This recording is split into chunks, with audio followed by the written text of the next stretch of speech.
It was 1959 when a Swede sensationally became world heavyweight champion. Ingmar Johansson was his name. His knockout of Floyd Patterson at Yankee Stadium in New York was a shot heard around the world of sports. The same year in New York, Volvo Penta accounted for a sensation of equal magnitude in the boating world. The launching of the revolutionary Aquamatic stern drive knocked the boating world for a loop. But Volvo Penta's history began much earlier. One spring day in 1907, a man stepped off the train in Skövde. Edward Hubendick was his name, and history records him as the father of Sweden's first marine engine. The miracle of an engine with a full 3 horsepower was hailed as the most modern on the market. Satisfied and proud, Edward met with his superior, Fritz Egnell, and 3 other people. The B1, as the engine was called, had to have a selling name. The 5 gentlemen used the Greek language. Let us call the engine Penta, 5 in Greek. Den första motorn tillverkades år 1907 och redan år 1909 hade Pentaverken haft sådana framgångar att man började exportera motorer till Danmark och Holland. The good times lasted a number of years, but the post-World War years brought economic downturn and depression. Then, in 1925, an event occurred that would have decisive importance for Penta's history. Assar Gabrielsson and Gustaf Larsson, Volvo's founders, decided to have a Swedish engine for its new automobile, and that engine would be manufactured by Penta.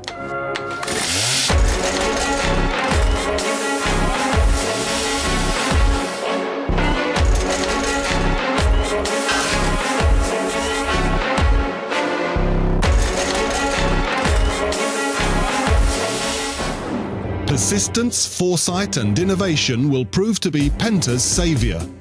The appointment of a visionary president, the legendary Harold Wiklund, an unmatched business talent.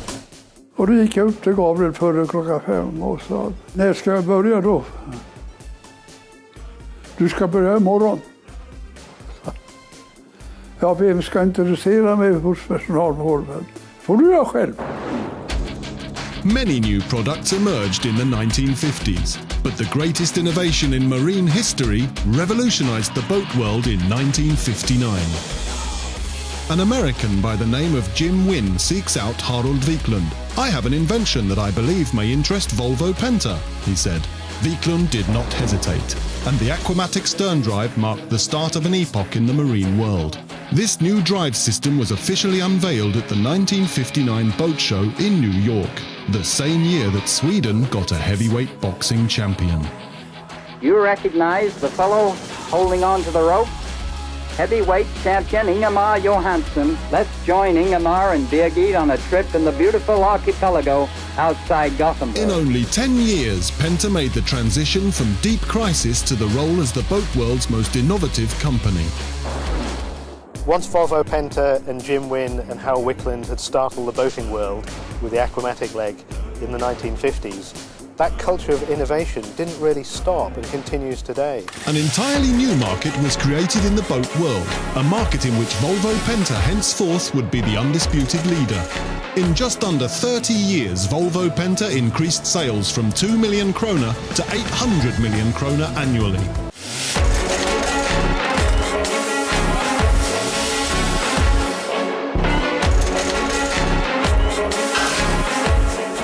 The development potential of the diesel engine far exceeds that of any alternative source of power. From Stockholm to Saudi Arabia, from Lima to London, that engine will perform according to its promise. In 1982, Volvo Penta would again astonish the boat world with the duo prop. 2 propellers on the same shaft. Performance was superior, and this became the new apple of the boat world's eye. Get ready, ladies and gentlemen. The race is about to begin.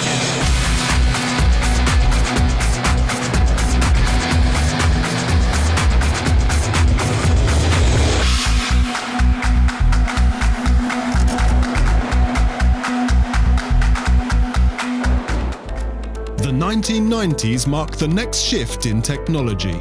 The mechanical was superseded by the electronic. and Volvo Penta exploited this technology to make a flying start into the next century. The new millennium started with the marine world's most extensive product renewal. With IPS inboard performance system, Volvo Penta turned an established boat industry concept upside down. Propellers forward in the direction of travel was yet another innovation that left boaters astounded. With the aid of electronics, Volvo Penta was the first to develop the next sensation in the marine world, the joystick, the skipper's dream. It's now easier to dock your boat than park your car. Volvo Penta passed the milestone of 6 billion kroner in annual sales at the turn of the millennium and is primed to exceed the 10 billion kroner mark in time for its 100th anniversary. Few could imagine this when Edvard Hubendick stepped off the train in Skövde 100 years ago. What's really interesting about Volvo Penta is that they have some really fantastic big ideas, but lots and lots of little interesting, little innovative ideas as well that sort of all add to the mix.